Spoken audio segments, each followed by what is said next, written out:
I am marking this season down as a success. I know, Mike, you still have big-time dreams about the NBA Finals, and I don't want to discount that. But I think as we stand here now, this season is a success. I'm with you.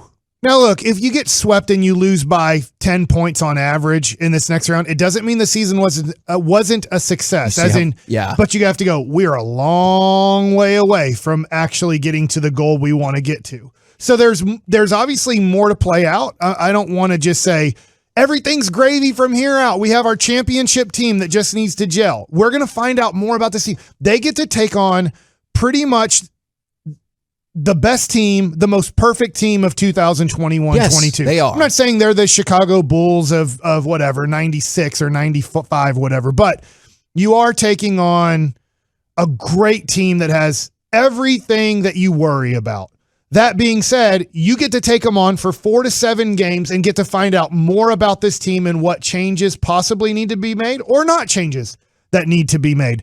So, yes, I'm with you. Success. You made it to the second round. And now we get to see, all right, I have a good idea of what we're missing, but this will even give me a better idea because you get another matchup against another team that is the best team in the NBA. So you can go, okay, how good is Jalen Brunson in another playoff situation?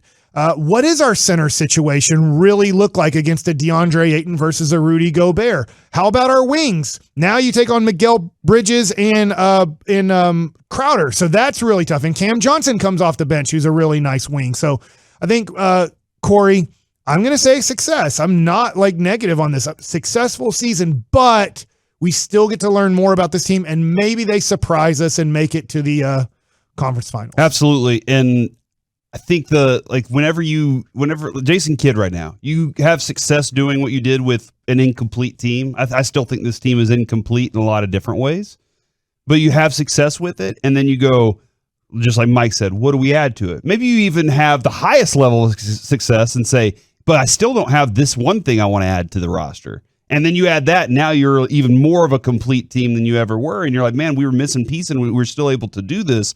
The success was Luka closing out a game 6, closing out a team in the playoffs. Has not been able to do that yet. So that was a success in of itself. Was we were able to finish this opponent off and move on to the next level. So that's a huge part of it. Kevin, we go back to the beginning of the season. We knew what we wanted to accomplish. We knew what we wanted the Mavs to be able to do, and that was win a series in the playoffs. And now you get multiple opponents to compare yourself to and to learn from, and it's only learning from here on. And they could find out that they're a lot taller than they actually are. They could find out, holy crap, we are this good. I need them to be as tall as this text from the 512. The Mavericks will beat the Suns in 4 or 5 games. Let's effing go, world champions. If they beat, look. Did they watch? I bet they watched the draft before the Maverick game because that Suns team, I don't know, it's a great game, close game, but damn, they're tough. I will tell you, they're very tough. If the Mavericks beat the Suns in 5 games, nobody can tell me they will not win the title. Who's Jason Booker around the court, through all these screens? It'll be Smith and Bullock will take their chances. I will say this.